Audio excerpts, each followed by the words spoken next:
tapat, matatag at maaasahan balitang tama at totoo lamang dito sa Pilipinas Network. Magandang araw sa ating mga kababayan sa Pilipinas at sa buong mundo. Huwag kalimutang pusuan ang video, sumubaybay at pindutin ang patingaw upang lagi kayong updated sa balita. Simulan na natin.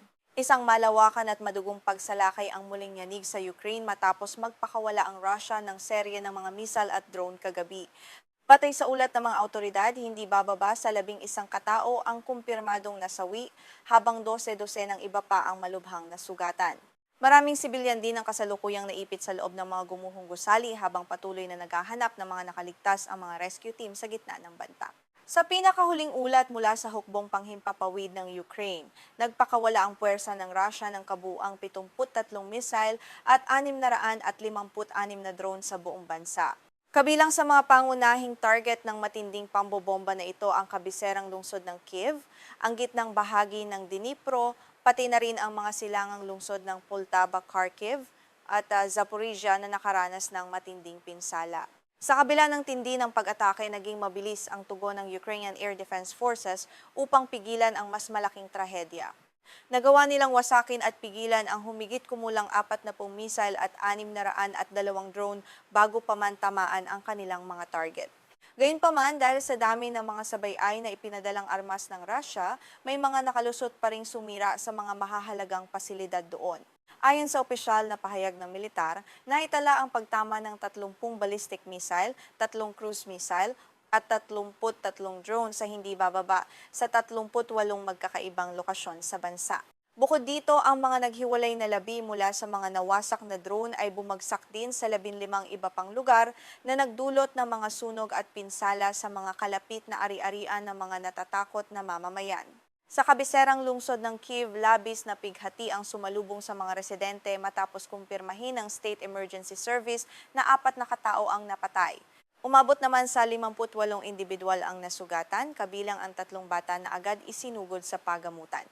Ang biglaang pag-ataking ito sa gitna ng gabi ay nag-iwan ng matinding trauma sa mga pamilyang natutulog lamang nang magsimula ang mga pagsabog. Nagdulot din ng malawakang pinsala ang mga pagsabog sa mga tirahan at iba pang infrastrukturang sibil sa 8 distrito ng Kiev. Maraming pader ang gumuho, nabasag ang mga bintana at nawalan ng supply ng kuryente ang ilang komunidad.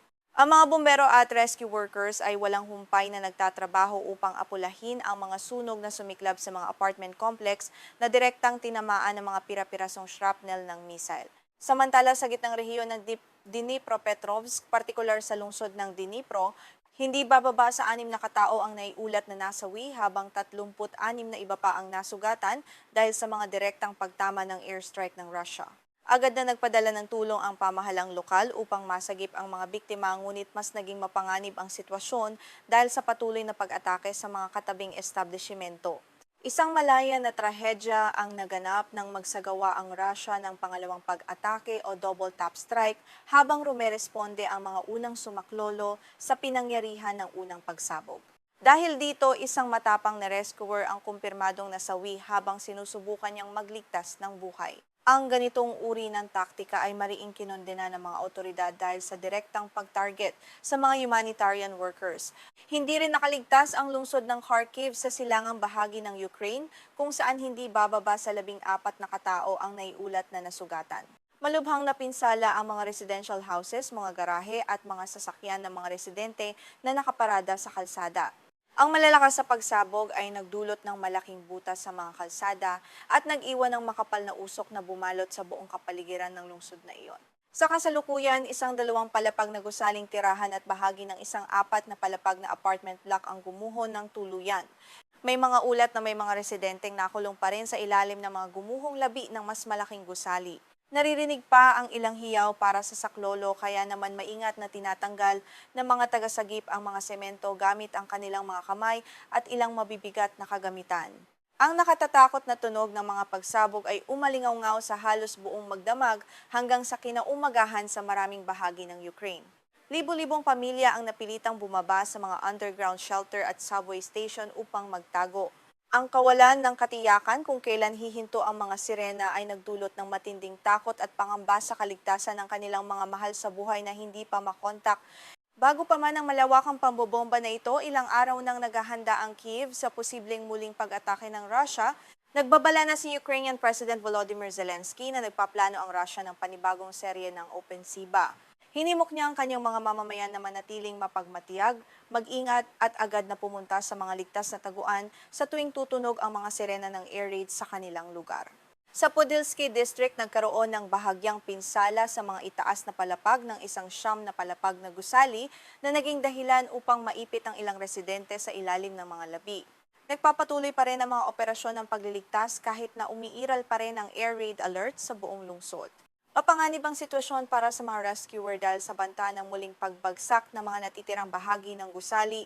Maliban dito, sa Solomiansky District naman ay napinsala ang isang 20 palapag na gusali at isang 24 na palapag na apartment. Ang lakas ng pagsabog ay nagdulot ng sunog sa ilang palapag nito na mabilis namang inapula ng mga bumbero. Ang sunod-sunod na pag-atake sa mga matataas na gusaling tirahan ay nagpapakita ng kawalan ng pakundangan ng puwersang Ruso sa buhay ng mga ordinaryong mamamayan. Muling binigyang diin ng mga opisyal ng Ukraine ang kahinaan ng kanilang depensa laban sa mga ballistic missile ng Russia. Bagamat mataas ang porsyento ng mga drone na matagumpay nilang nahaharang, nananatiling malaking hamon ang pagpigil sa mga mabilis at mapanirang ballistic missile. Ang kakulangan sa makabagong teknolohiya ay naglalagay sa maraming buhay ng mga sibilyan sa patuloy na panganib araw-araw. Dahil dito, patuloy na nananawagan at humihingi ng tulong ang mga pinuno ng Ukraine sa kanilang mga kaalyadong bansa para sa karagdagang supply ng mga air defense missile. Ayon sa kanila, ang pagpapalakas ng kanilang depensa sa himpapawid ang tanging paraan upang maprotektahan ang mga lungsod at maiwasan ang mas marami pang kaswalti sa mga susunod na araw habang patuloy na nagmamatigas ang pamahalaan ng Russia. Ang pinakahuling pag-ataking ito ay nagpapakita ng lumalalang tensyon sa rehiyon na nagdudulot ng labis na pagkabahala sa buong mundo. Libo-libong pamilya ang nawalan ng tirahan sa gitna ng malamig na panahon at patuloy na nasisira ang mga supply ng tubig at kuryente. Ang kawalan ng sapat na proteksyon ay nagpapahirap sa araw-araw na pamumuhay ng mga mamamayan na nais lamang ng kapayapaan sa kanilang bansa. Mariin ding kinondena ng komunidad ng daigdig ang walang awang pambobomba ng Russia sa mga sibilyang infrastruktura. Maraming bansa ang muling nagpahayag ng kanilang suporta sa Ukraine at nangakong bibilisan ang pagpapadala ng tulong militar at pinansyal. Gayunpaman, nananatiling hamon kung paano matitigil ang patuloy na agresyon na ito nang hindi nagdudulot ng mas malawak na digmaan sa buong kontinente. Sa harap ng matinding krisis na ito, patuloy ang pagpapakita ng katatagan ng mga mamamayang Ukrainian. Ang mga voluntaryo at lokal na organisasyon ay nagtutulungan upang magbigay ng pagkain, mainit na damit at pansamantalang matutuluyan para sa mga biktima ng pagsabog. Ang pagkakaisang ito ang nagsisilbing lakas ng bansa habang hinaharap ang isa sa pinakamahirap na yugto ng kanilang kasaysayan ngayon. Sa pagtatapos ng ulat na ito, nananatiling alerto ang buong bansa habang patuloy ang paglilinis sa mga labi ng digmaan. Kami ay patuloy na magbabantay sa mga susunod kaganapan sa Ukraine at sa iba pang bahagi ng mundo upang ihatid sa inyo ang mga pinakasariwang balita. Ako ang inyong tagapagbalita nag-uulat para sa Global News Pilipinas. Manatiling ligtas at maging mapagmatsyag sa lahat ng oras.